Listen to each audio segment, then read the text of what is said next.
Good morning, folks. Sorry to keep you waiting. There was a couple phone calls. Today, I'm announcing the United States is targeting the main artery of Russia's economy. We're banning all imports of Russian oil and gas and energy.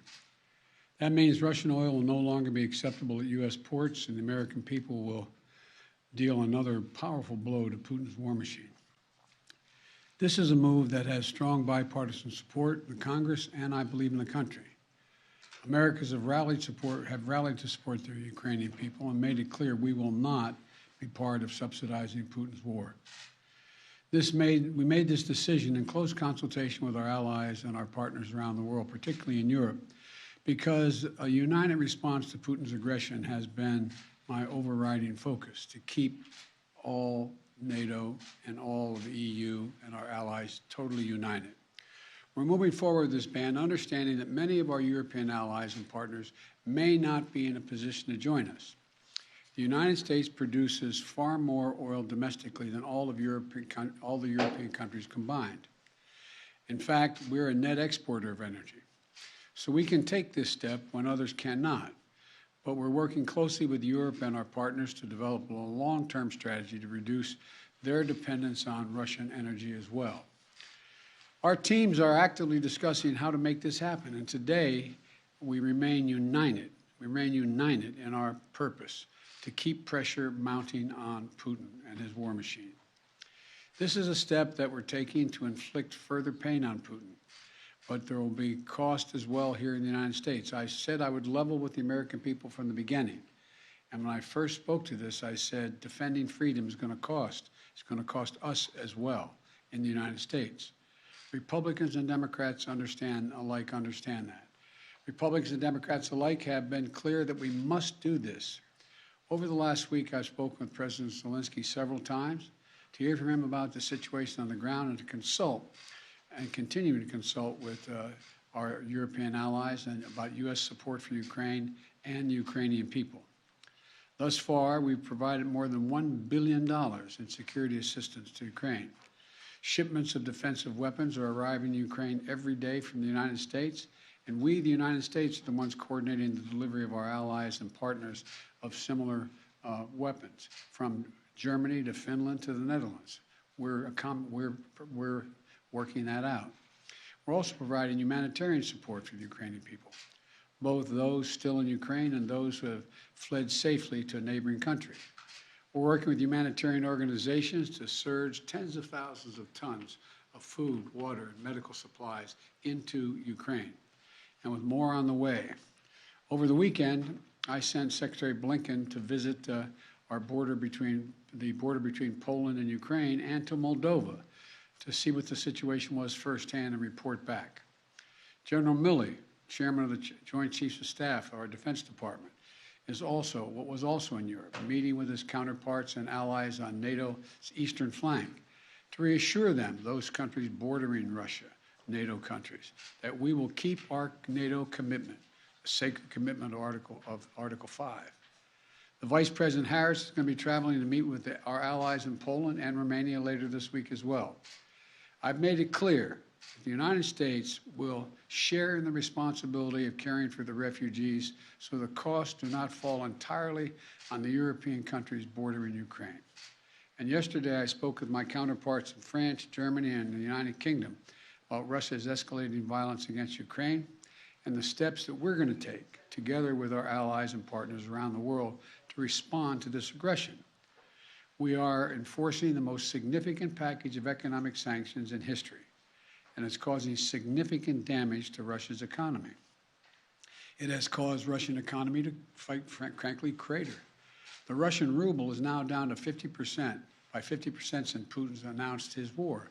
1 ruble is now worth less than 1 American penny. 1 ruble is less than 1 American penny. And preventing Russia's central bank from propping up the ruble and to keep its value up. They're not going to be able to do that now. We cut Russia's largest banks from the international financial system, and it has crippled their ability to do business with the rest of the world. In addition, we're choking off Russia's access to technology like semiconductors and sap its economic strength and weaken its military for years to come.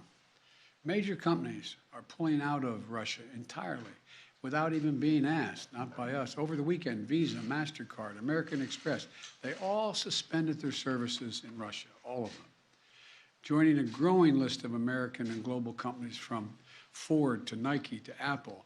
They've suspended their operations in Russia. The U.S. Stock Exchange has halted trading of many Russian securities. And the private sector is united against Russia's vicious war of choice. The U.S. Department of Justice has assembled a dedicated task force to go after the crimes of Russian oligarchs. And we're joining with our European allies to find and seize their yachts, their luxury apartments, their private jets, and all their ill-begotten gains to make sure that they share in the pain of Putin's war. These, by the way, are giant yachts. You've put some of them in your press. I mean, some of them are, I think I read one was over 400 feet long. I mean, this is worth hundreds of millions of dollars. The decision today is not without cost here at home. Putin's war is already hurting American families at the gas pump. Since Putin began his military buildup on Ukrainian borders, just since then, the price of the gas at the pump in America went up 75 cents. And with this action, it's going to go up further. I'm going to do everything I can to minimize Putin's price hike here at home. In coordination with our partners, we've already announced that we're releasing 60 million barrels of oil from our joint oil reserves. Half of that, 30 million, is coming from the United States. And we're taking steps to ensure the reliable supply of global energy. We're also going to keep working with every tool at our disposal to protect American families and businesses. Now, let me say this. To the oil and gas companies and to the finance firms that back them, we understand Putin's war against the people of Ukraine is causing prices to rise. We get that. That's self-evident. But, it's no excuse to exercise excessive price increases or padding profits or any kind of effort to exploit this situation or American consumers, exploit them. Russia's aggression is costing us all, and it's no time for profiteering or price gouging. I want to be clear about what we'll not tolerate, but I also want to acknowledge those firms and oil and gas industries that are pulling out of Russia and joining other businesses that are leading by example.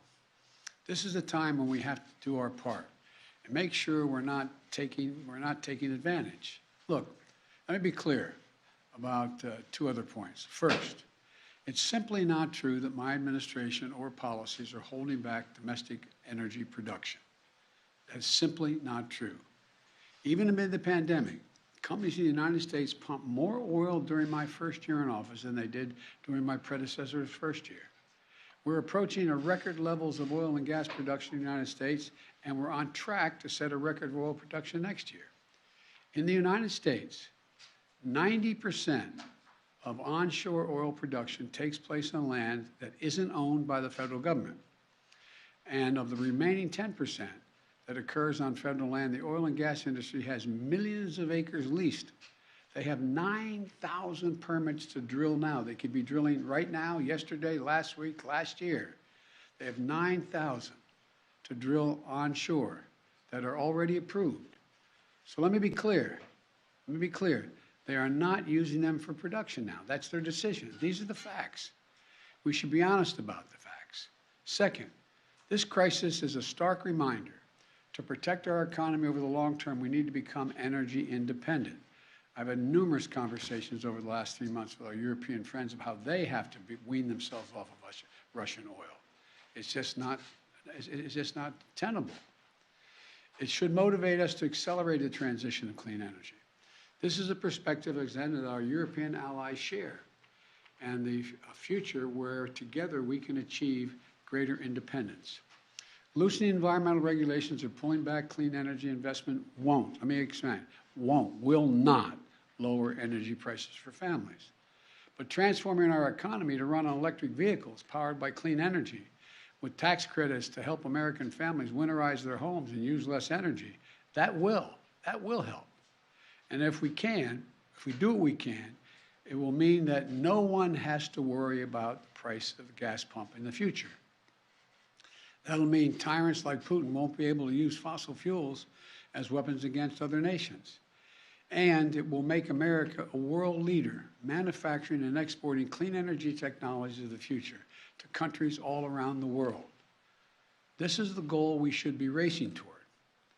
Over the last 2 weeks, the Ukrainian people have inspired the world, and I mean that in a literal sense. They've inspired the world with their bravery, their patriotism, their defiant determination to live free. Putin's war has caused enormous suffering and needless loss of life of women, children, everyone in Ukraine. Both Ukraine and, I might add, Russians. Ukrainian leaders, as well as leaders around the world, have repeatedly called for a ceasefire, for humanitarian relief, for real diplomacy. But Putin seems determined to continue on his murderous path, no matter the cost. Putin's now targeting cities and has been targeting cities and civilians, schools, hospitals, apartment buildings. Last week, he attacked the largest nuclear power plant in Europe with an apparent disregard for the potential of triggering a nuclear meltdown. He has already turned 2 million Ukrainians into refugees. Russia may continue to grind out its advance at a horrible price, but this much is already clear. Ukraine will never be a victory for Putin. Putin may be able to take a city, but he'll never be able to hold the country. And if we do not respond to Putin's assault on global peace and stability today, the cost of freedom and to the American people will be even greater tomorrow. So we're going to continue to support the brave Ukrainian people as they fight for their country. And I call on Congress to pass the $12 billion Ukraine assistance package that I have asked them for of late. Ukrainian people are demonstrating by their physical courage that they are not about to just let Putin take what he wants. That's clear. They'll defend their freedom, their democracy, their lives. And we're going to keep providing security assistance, economic assistance, and humanitarian assistance. We're going to support them against tyranny, oppression, violent acts of subjugation. People everywhere, and I think it's maybe even surprised some of you all, people everywhere are speaking up for freedom. And when the history of this war is written, Putin's war on Ukraine will have left Russia weaker and the rest of the world stronger. May God bless all those heroes in Ukraine. And now I'm off to Texas. Thank you very, very much. I know there's a lot of questions. I know there's a lot of questions, but there's a lot more that has to be made clear, and I'm going to hold on that until we get more information. Thank you. Appreciate it.